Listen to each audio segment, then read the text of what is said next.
गुड्डू बबलू और गुल्ली छुट्टियां मनाकर अपने शहर वापस जा रहे थे। 6 बजे वो अपने शहर की तरफ जाने के लिए निकल जाते हैं। रास्ते में वो चाय पीने के लिए एक दुकान पर रुकते हैं। तभी वहाँ पर कुछ लोग बातें कर रहे होते हैं। यार, शहर में तो बहुत बुरा वायरस फैला है। इंसान इंसान को काट रहा है और खा रहा है। ये बात सुनकर गुल्ली, बबलू और गुड्डू शॉक्ड हो जाते हैं, क्योंकि वो तीनों कितने दिनों से छुट्टियां बिता रहे थे शहर के बाहर, और अब कुछ दिनों के बाद वो अपने शहर में वापस जा रहे थे। तो उन लोगों को शहर के बारे में कुछ भी पता नहीं था। गुड्डू ये बात सुनकर उस आदमी के पास जाता है। क्या हुआ है शहर में? कौन सा वायरस फैला हुआ है?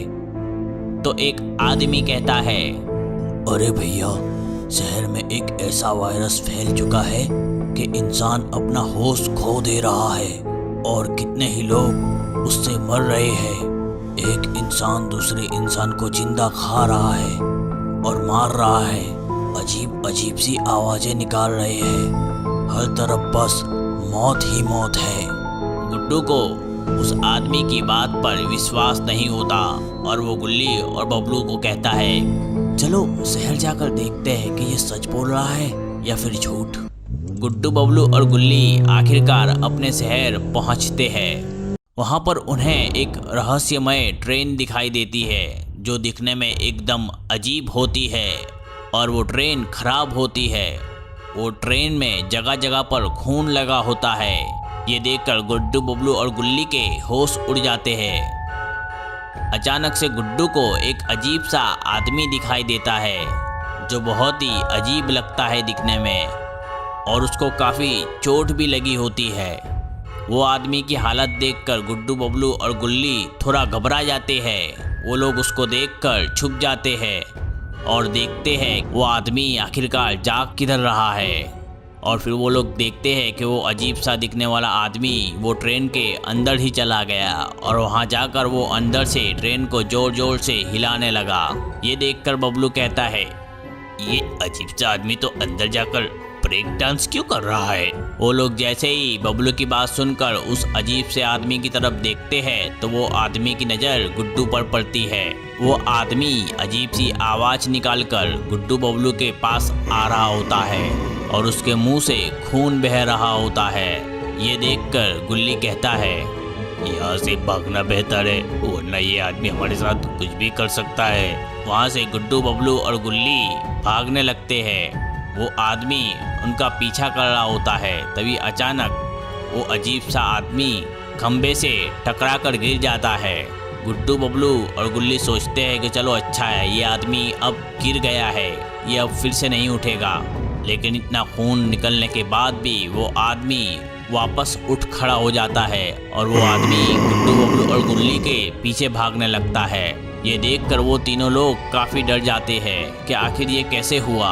गुड्डू, बबलू और गुल्ली वहाँ से तेज भागने लगते हैं। जैसे जैसे वो लोग आगे भागने लगते हैं तो वो लोग देखते हैं कि शहर में चारों तरफ बस खून ही खून है और बहुत सारे इंसान ज़ॉम्बीज़ बन चुके हैं और वो इंसान अजीब अजीब सी आवाज़ निकाल रहे हैं। कुछ लोग तो एक दूसरे को मार भी रहे होते हैं। वाकई यहाँ कुछ बुरा हुआ है यार, ये लोग ज़ॉम्बीज़ बन गए हैं। गुड्डू की ये बात सुनकर गुल्ली और बबलू की हवा टाइट हो जाती है और फिर वो तीनों कैसे ना कैसे करके एक घर के अंदर पहुंचते हैं और घर में चेक करते हैं तो वहाँ पर कोई ज़ॉम्बी नहीं होता। और फिर वो लोग एक तरफ बैठकर सोचते हैं कि इन ज़ॉम्बीज़ से कैसे बचा जाए।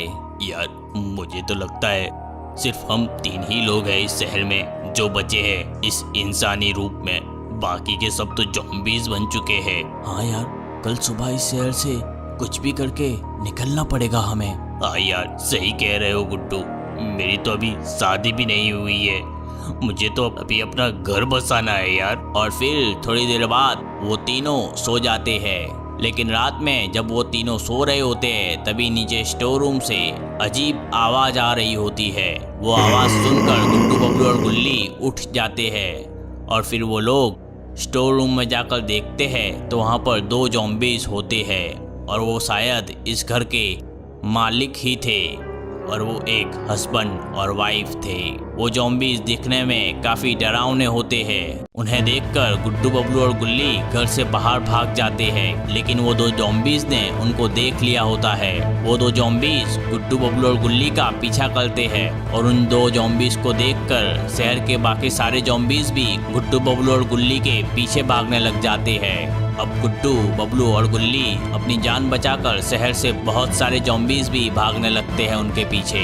भागते भागते गुड्डू बबलू और गुल्ली जंगल में आ जाते हैं, लेकिन जंगल में जाकर वो देखते हैं कि उनको चारों तरफ से ज़ॉम्बीज ने घेर लिया होता है। यार अब क्या करें, इन ज़ॉम्बीज ने तो हमें चारों तरफ से घेर लिया है। गुड्डू यार कुछ आइडिया लगा।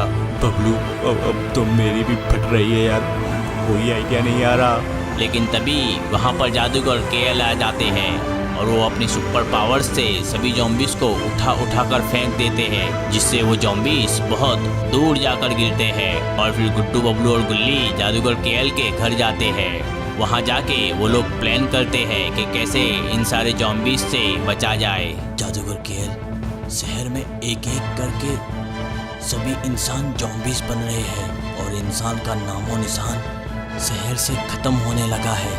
हर तरफ बस खूंखार ज़ॉम्बीज ही ज़ॉम्बीज है। आप कुछ आइडिया लगाओ और इस शहर को बचाओ।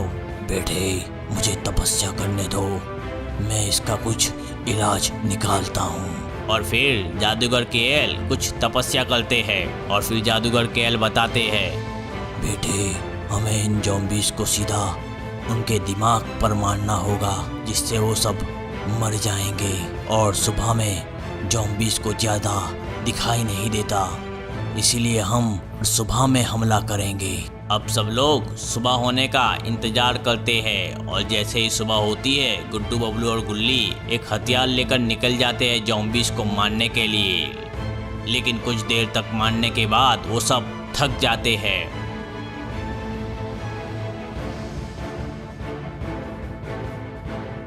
लेकिन तभी गुल्ली एक ज़ॉम्बी हमला कर देता है। गुड्डू बबलू घायल गुल्ली को जादूगर केएल के पास ले जाते हैं। उस ज़ॉम्बी ने गुल्ली को हाथ पर काट लिया होता है, जिससे गुल्ली बेहोश हो गया होता है। जादूगर केएल कहते हैं, बेटे गुल्ली को सही करने का तरीका ढूंढने में टाइम लगेगा, तब तक हमें इसको अकेला छोड़ना होगा किसी एक रूम में, क्योंकि गुल्ली अब किसी भी वक्त ज़ॉम्बी बन सकता है। लेकिन तभी अचानक गुल्ली की आंखें लाल हो जाती है और वो एक ज़ॉम्बी में कन्वर्ट होने लगता है। जादूगर केएल प्लीज अब मेरे दोस्त गुल्ली को कुछ भी करके बचा लो प्लीज। जादूगर केएल बोलते हैं, फिक्र मत करो बेटे, हम गुल्ली को जरूर बचा लेंगे। फिलहाल गुल्ली को एक कमरे में ले जाओ और उस कमरे को बाहर से लॉक कर दो। और फिर गुड्डू बबलू ना चाहते हुए भी गुल्ली को एक कमरे में ले जाकर कैद कर देते हैं। गुल्ली अब पूरी तरह से ज़ॉम्बी बन गया होता है। जादूगर केएल कहते हैं, गुड्डू बबलू हमें यहाँ से निकलना होगा जंगल की आगे की तरफ। वहाँ जाकर मैं तुम्हें बताऊंगा कि इन ज़ॉम्बीज से कैसे निपटा जाए। और फिर वो लोग दिन में कैसे कैसे करके ज़ॉम्बीज से लड़कर जंगल की आगे की तरफ जाते हैं। और जैसे ही वो लोग जंगल के आगे की तरफ जाते हैं तो वो लोग देखते हैं कि एक गुफा है और उस गुफा में काफ़ी सारी अजीब सी दवाइयाँ हैं। ये देखकर जादूगर केएल समझ आ जाता है कि किसी ने यहाँ पर जानबूझकर ज़ॉम्बीज बनाने का वायरस फैलाया है और अगर सब यहाँ से शुरू हुआ है कहीं ना कहीं सब यहाँ पे ख़त्म भी होगा। और फिर ये सोचकर जादूगर केएल और गुड्डू बबलू उस गुफा के अंदर जाते हैं। तो तभी अंदर जाते टाइम वहाँ उनको किसी के चिल्लाने की आवाज़ आती है। गुड्डू बबलू और जादूगर केएल अंदर जाकर देख तो वहाँ पर एक पागल डॉक्टर था जो सबकी नज़र में मर चुका है, लेकिन अभी तक वो जिंदा है। और उसने उस गुफा में बहुत सारे शहर वालों को इकट्ठा किया था और वो डॉक्टर ही था जिसने एक एक्सपेरिमेंट करके इन ज़ॉम्बीज को बनाया था, क्योंकि उस डॉक्टर ने वहाँ पर बहुत सारे ज़ॉम्बीज को कैद किया था। ये देखकर जादूगर केएल को बहुत गुस्सा आ जाता है और वो उस डॉक्टर को मारते हैं।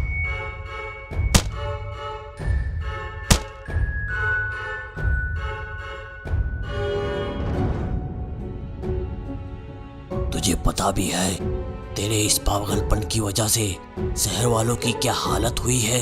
अब जल्दी से हमें इस बीमारी का टीका बता, जिससे हम ज़ॉम्बीज को वापस इंसान बना सके। मैंने ये सब जानबूझकर नहीं किया है। मेरा ये एक्सपेरिमेंट फेल हो गया है, जिसका नतीजा ये हुआ है। अबे साले, तेरे इस एक्सपेरिमेंट के चक्कर में तूने पूरे शहर की ऐसी की तैसी कर डाली है। अब जल्दी से इस बीमारी का टीका दे, वरना मैं तुझे ही यहाँ पर ज़ॉम्बीज बना दूंगा। इसका टीका मेरे पास तो नहीं है, लेकिन एक डॉक्टर है जो कि शहर के रेड अलर्ट एरिया में रहता है, और वो डॉक्टर ही इस बीमारी का टीका बना सकता है। बट प्रॉब्लम ये है कि उस एरिया में बहुत सारे ज़ॉम्बीज हैं। तो अब हम क्या करेंगे, जानने के लिए देखना मत भूलिए ज़ॉम्बीज हॉरर स्टोरी का पार्ट 2 इसी चैनल पर। अगर अभी तक सब्सक्राइब नहीं किया तो जल्दी से सब्सक्राइब कर लो और बेल आइकन दबा दो। और अगर ये वीडियो पसंद आई तो प्लीज़ लाइक कर दो और इसके पार्ट 2 की वेट करो। Guys, thank you, bye.